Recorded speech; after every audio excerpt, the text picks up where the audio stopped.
Jumpa lagi Jagat Ribut TV. Kali ini kita akan membahas mengenai sebuah laptop dari MSI. Ya, ini adalah MSI Prestige 15. Ya, ini adalah salah satu laptop di jajaran laptop MSI yang dimana kita nggak bisa lihat prosesornya, kita nggak bisa lihat hasil benchmark terutama Cinebench-nya, tapi kita harus lihat hasil uji dari aplikasi benerannya. Karena melihat prosesornya, melihat dari Cinebench-nya sama sekali tidak bisa menggambarkan performance dia saat video editing misalnya, saat exporting video. Ini konsisten dengan beberapa laptop MSI yang terakhir kali kita terima, yang benar-benar kita nggak tahu MSI ngapain, kok bisa benchmark dan speknya kayak begini, tapi hasilnya di lapangan begitu kita pakai beneran beda banget, kenceng parah.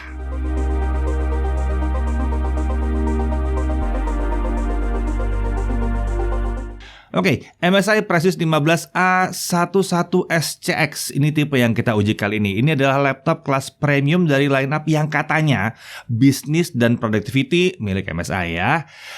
Cuman kalau kita bilang oke lah kalau dibilang bisnis karena tampilannya memang sederhana ya, bersahaja tampilannya. Kalau dibilang buat travel bisnis oke, bisa. Penggiat marketing dan public relation bisa juga karena dia tipis. Fotografer dan video editor sepertinya ini yang paling pas sebetulnya ya. Karena fotografer, video editor, dan graphic designer akan sangat diuntungkan sekali dengan performa yang tersembunyi di balik laptop yang satu ini. Nah, si MSI Prestige 15 yang satu ini punya performa CPU dan GPU yang tinggi meskipun tipis dan ringan. Kita mulai aja dari spek dasarnya. Iya, dia menggunakan prosesor Intel Core i7-1185G7. Ini varian tertinggi dari Intel Core generasi ke-11 untuk laptop tipis di awal tahun 2021. Ini adalah prosesor Tiger Lake 10 nanometer Superfin 4 core 8 thread. Oh iya, jangan komplain dulu soal 4 core 8 thread. Lihat performance-nya nanti ya. TDP operation rate standar 12-28 watt, base frekuensi di 3 GHz, maksimum turbo ada di 4,8 GHz. Sementara untuk smart cache-nya ya tetap besar di 12 MB ya.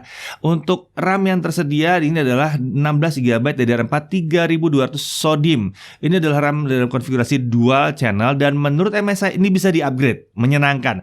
Ini bisa di-upgrade hingga kapasitas 64 GB. Ini penting banget ya. Lalu untuk SSD, dia menggunakan 1 TB SSD M.2 NVMe PCIe. Dan ini menggunakan SSD yang PCIe-nya Gen 4. Gen 4, kita lihat nanti kemampuan seperti apa. Laptop ini adalah laptop pertama di pengujian kami yang menggunakan SSD PCIe Gen 4. Oke, dan tersedia pula slot M.2 kedua untuk nambah storage. Ini indah sekali, jadi masih bisa di-upgrade lagi. Untuk GPU yang tersedia adalah Nvidia GeForce GTX 1650 4GB GDDR6 with Max-Q design. Jangan komplain, ini bukan laptop gaming. Kalau ditanya kenapa laptop tipis tidak pakai GeForce MX? Oke. GeForce GTX itu punya fitur NVENC. Saya nggak tahu baca yang enaknya gimana, tapi NVENC ya, NVENC ya. Fitur ini berfungsi untuk melakukan akselerasi di skenario exporting video dan bisa juga untuk streaming. Nah, fitur ini tidak ada di GeForce versi MX. Walaupun Adobe Premiere bisa memanfaatkan CUDA cores dari GeForce versi MX, tapi aplikasi lain banyak yang nggak bisa. Aplikasi yang lain akan membutuhkan fitur NVENC ini. Akan penting banget buat aplikasi lain selain Adobe Premiere. Jadi tersedianya di sini membuat dia bisa mengakselerasi berbagai macam aplikasi yang bisa memanfaatkan itu. Lalu seperti biasa karena ini Intel Core generasi 11, dia juga punya Iris Xe graphic di situ dengan 96 execution unit. Jumlahnya sama dengan i7-1165G7, dynamic max frekuensi di 1,35 GHz yang agak naik sedikit dibanding 1165G7 di 1,3 GHz. Dan ini masih aktif. Berarti dia akan bisa membantu proses akselerasi seperti untuk software-software yang bisa memanfaatkan Intel QuickSync. Dan akselerasi AI pada Adobe Premiere Pro sisi 2020 juga akan bisa terbantu dengan yang satu ini. Untuk form factor sederhana, ini clamshell klasik, materialnya aluminium jadi kelihatan kokoh dan cukup ringan. Dan menarik, ini sudah lolos uji ketahanan standar militer yang military standar 810G itu, yang mencakup macam-macam. Ada low and high pressure altitude, ada shock vibration, mechanical vibration, low and high temperature, humidity, salt fog, sand and dust, dan macam-macam lagi. Jadi benda ini intinya adalah tahan banting gitu ya. Untuk desain ini, desainnya simple, stylish, bodinya ramping. Kita lihat ada logo MSI baru di punggung layar ya. Kemudian secara keseluruhan ini masih mirip dengan MSI Prestige 15 sebelumnya yang pakai Intel Core generasi ke-10. Untuk warna yang kita pakai ini adalah Urban Silver. Ya, ada varian lain yang pakai Carbon Grey juga. Jadi warnanya juga ya biasa-biasa aja, nggak terlalu kencreng gimana gitu ya, nggak terus ada warna pink gitu, nggak gitu. Untuk dimensi panjang 35,6 cm, lebar 23,3 cm, dan ketebalan hanya 1,69 cm. Bobotnya 1,7 kg dengan charger 330 gram. Ya, karena ini layar besar memang bukan bobot yang terlalu berat sebetulnya ini ya. Chargernya adalah charger 90 watt dengan konektor USB Type-C. Jadi charger bisa dipakai buat ngisi smartphone kalian. Total berat kalau dibawa-bawa sekitar 2 kg. Ini cukup ringan untuk laptop yang 15,6 inci dengan spesifikasi yang lumayan kencang seperti ini. Display seperti kita bahas 15,6 inci, laptop tipis kebanyakan pakai 14 inci, ini pakai 15,6 inci, jadi ruang kerjanya lebih luas. Untuk unit yang kita tes, ini adalah Full HD 1920x1080 dengan panel yang katanya IPS level. Tapi ini beda sama panel IPS level yang biasa kita temui ya. Ini benar-benar terlihat seperti IPS. Ini panel 60 Hz, 100% sRGB, 300 nits, jadi cukup cerah ya. Terdapat software MSI True Color untuk mengatur color profile dengan pilihan sRGB, anti-blue, office, movie, dan customize. Permukaan layar ini anti-glare, jadi nyaman buat dipakai editing tanpa cahaya-cahaya yang ganggu karena mantul-mantul di layar ini. Bingkai layar juga cukup tipis, mendekati 90% screen to body ratio, dan engsel layarnya bisa dibuka sampai 180 derajat. Ya, benar-benar seperti laptop bisnis jadinya ya. Ini memudahkan kita kalau mau nampilin layar ke lawan bicara kita misalnya, bisa gitu ya. Tampilan layar juga bahkan bisa diputar 180 derajat dengan tekan tombol F12 untuk presentasi. Nah, untuk kamera di atas ini ada kamera 720p 30 fps dan ini dilengkapi dengan infrared sensor. Jadi sudah support Windows Hello untuk login ke Windows tanpa ngetik password. Untuk audio, ini adalah 2 speaker stereo menghadap ke bawah, ada software Nahimic untuk mengatur preset audio, dan kualitas suaranya sayangnya agak sedikit kurang oke sebetulnya. Cukup lantang, tapi kami kurang begitu setuju dengan suaranya. Oke sih, lumayan keras. Kalau kalian butuh cuma lantangnya doang, oke. Tapi perhatikan bahwa speakernya menghadap ke bawah dan dia membutuhkan alas supaya suaranya lebih kedengeran, lebih lantang lagi tentunya ya. Nah, mari kita lihat konektor-konektornya. Di sisi kiri kita ada 2 Thunderbolt 4. Dan keduanya bisa digunakan untuk suplai daya, bisa untuk transfer data dengan mode USB 4, bisa untuk display output dengan protokol DisplayPort, dan bisa connect ke eksternal SSD yang kencang atau eksternal GPU juga bisa. Lalu ada HDMI 2.0 dan ada satu audio jack combo 3,5 mm. Kita beralih ke sisi kanan, ada satu micro SD card reader dengan standar kecepatan UHS 3. Kencang ini ya. Dan ada 2 USB 3.2 Gen 2 yang 10 Gbps. Jadi bukan kaleng-kaleng konektor-konektornya. Oke, untuk konektivitas wireless dia pakai Intel Wi-Fi AX201 yang support Wi-Fi AX atau Wi-Fi 6 dan support juga multi-user MIMO. Modul ini juga otomatis membuatnya memiliki Bluetooth versi 5.1. Untuk keyboard, desain dan layoutnya tuh khas banget MSI Precision Series dengan tombol yang besar-besar di sini ya. Tombol power menyatu dengan layout keyboard, tapi kita merasa tidak ada masalah di situ. Untuk travel distance saat ngetik ada 1,5 mm, jadi cukup dalam, juga enak buat ngetik, dan backlit-nya warnanya putih dengan 3 tingkat kecerahan. Untuk touchpad ukurannya cenderung lebar dan besar ya, cenderung center to body ketimbang center ke spacebar sayangnya. Jadi kalau untuk ngetik kadang-kadang kita masih agak kena-kena dikit. Ya, setidaknya dia sudah support Windows Precision Driver, jadi kalau dipakai buat operasional enak ya. Dari sisi pengamanan sudah pakai infrared kamera yang kita udah bahas sebelumnya, dan dia juga dilengkapi dengan fingerprint reader di sisi kiri atas touchpad. Laptop ini juga sudah mendukung autentifikasi FIDO 2 atau FIDO 2, membuat pengguna dapat login website dengan autentifikasi biometrik. Oke, kita maju ke pengujian performance-nya. Ada 4 performance profile yang bisa diubah melalui software MSI Center for Business and Productivity. Atau bisa pakai tombol F7, itu bisa juga ya. Ada pilihan high performance, ada balance, ada silent, ada super battery di situ.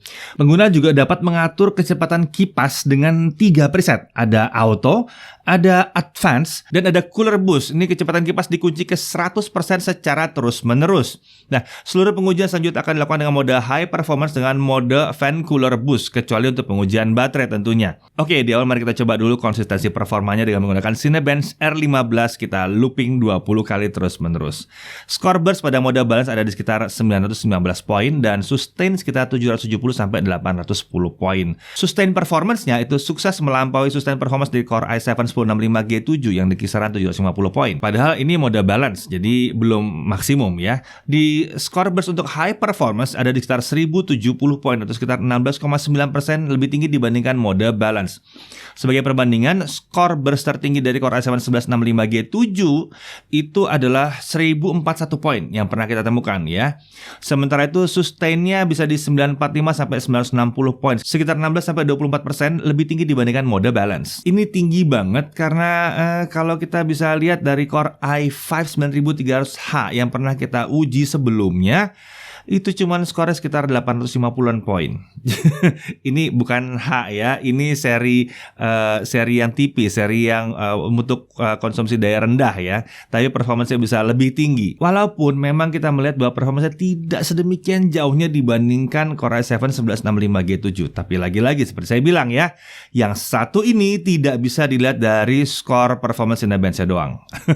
Oke, kita lihat dulu performance on battery-nya ya. Kita uji di mode high performance dengan fan cooler boost. Tampak pada saat kita hanya pakai baterai, skornya tidak setinggi kalau tercolok ke listrik pada mode high performance.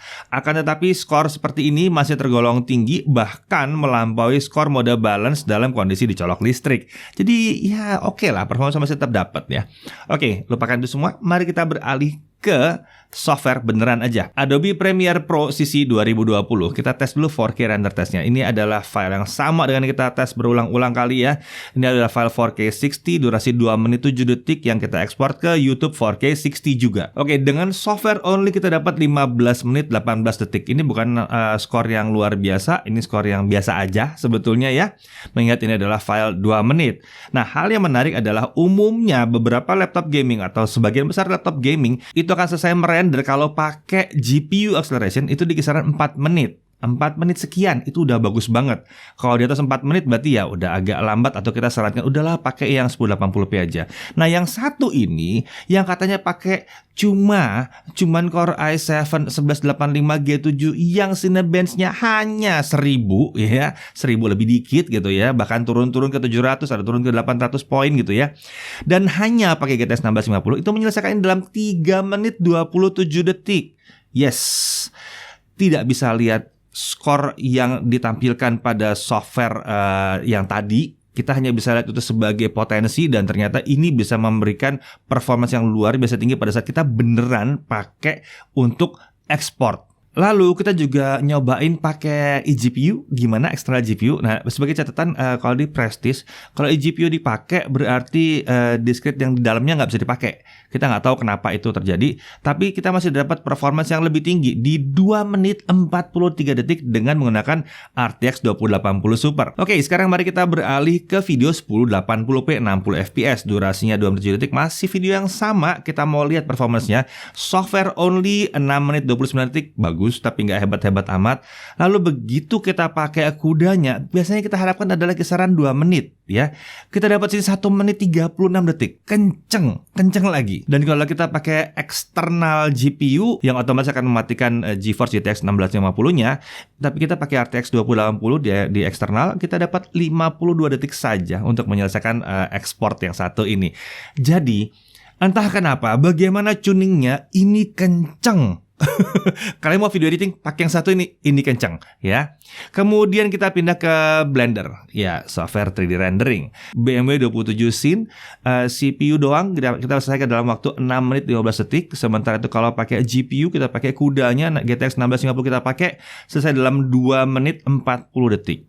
Kalau kita pakai eksternal GPU, kita pakai eGPU RTX 2080 Super, kita dapat 52 detik. Ya, menyenangkan sekali memang kalau punya Thunderbolt 4 begini ya, kita bisa nge-upgrade seenaknya ya. Oke, kita lanjut ke gaming gimana? Skor sintetis dulu ya. 3D Mark V Strike graphic score itu ada di 7.938 poin. Angka yang wajar. Lalu kita lihat untuk gaming test. CSGO 1080p low 190 sampai 280 fps. Wow, ini kencang sih ya. Lalu Dota 2 1080 fastest 97 sampai 117 fps. Scene ringannya bisa mencapai 150 fps.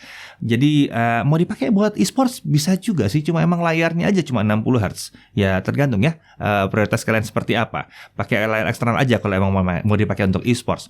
Kemudian Shadow of Tomb Raider 1080 1080p medium, kita dapat 40 sampai 50 fps.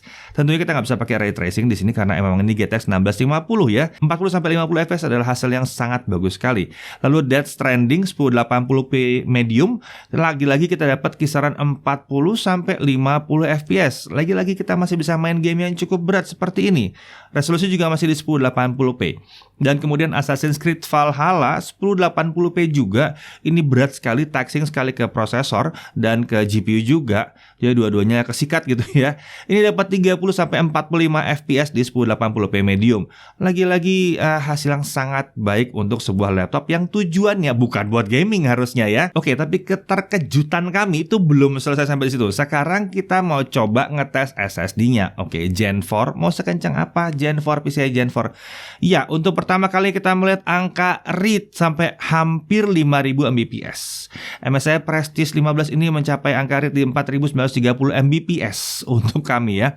Kencang sekali nih SSD, walaupun memang write-nya ada di 2413 Mbps, tapi read-nya ini luar biasa, hampir mencapai 5000 Mbps. Kencang banget.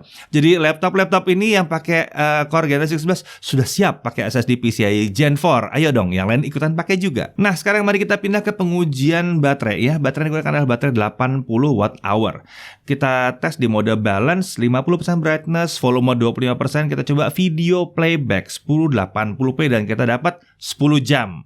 Kadang-kadang kurang dari 10 jam, tapi rata-rata 10 jam kita dapat. Lumayan oke. Kemudian untuk web browsing dengan Chrome kita dapat 9 jam 40 menit. Ini sangat oke sekali, mengingat level performance yang ditawarkan oleh laptop ini terlepas dari benchmarknya, performance realnya itu kencang ya. Jadi baterai masih segitu, ini perpaduan yang asik banget. Oke, sekarang mari kita lihat untuk charging. 30 menit charging kita dapat 38%. Lalu untuk total full kita butuh dari 0 sampai 100% itu 125 menit atau 2 jam 5 menit. Ini hasil yang baik sekali, mengingat 2 jam adalah patokannya. Jadi 2 jam 5 menit itu udah baik sekali.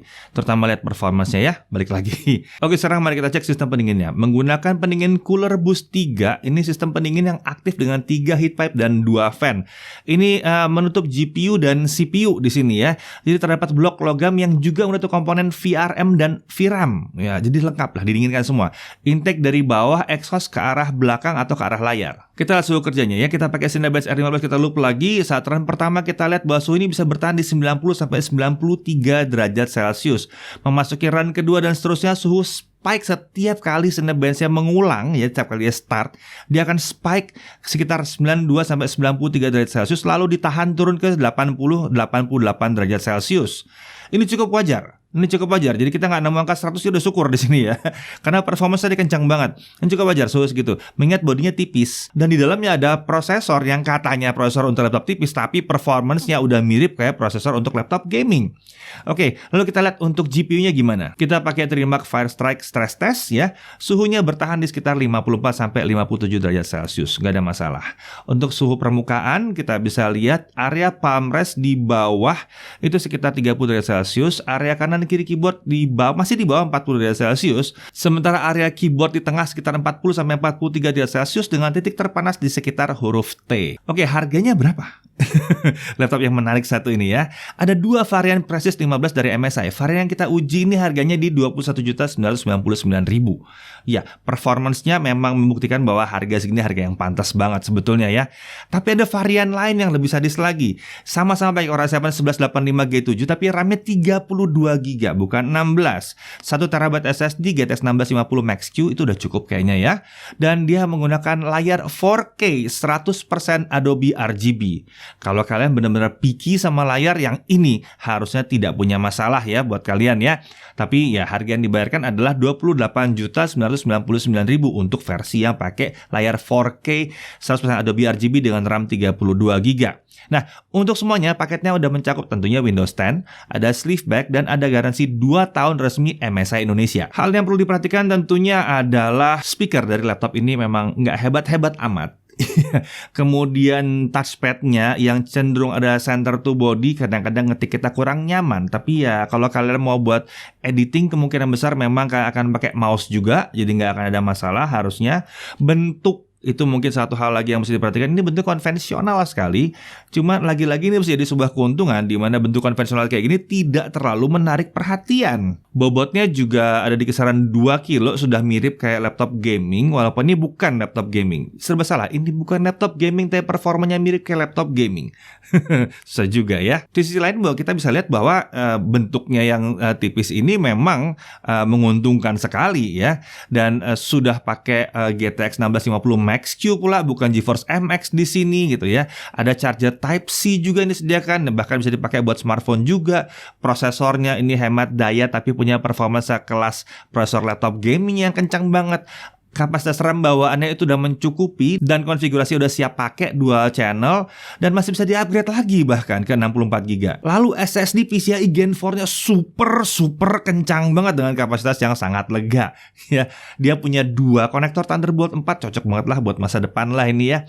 Wi-Fi AX bukan Wi-Fi 5 lagi, Bluetooth versi 5.1, daya tahan baterainya oke banget, dan software untuk pengaturan warnanya itu juga dan pengaturan kipas segala macam itu lengkap sekali. Ya, menurut kami kalau kalian desainer ya, graphic designer atau kalian mungkin video editor yang tidak mau bawa laptop yang beratnya mungkin 2,5 kilo, 3 kilo, besar badannya ya, dan kelihatan laptop gaming banget mungkin dan mau fokus ke layar juga, lupakan yang namanya spesifikasi dan nikmati saja yang satu ini. Kenapa? Karena dia kenceng, sama sekali tidak seperti spesifikasinya. Saya Deddy Irfan, Jagat TV TV.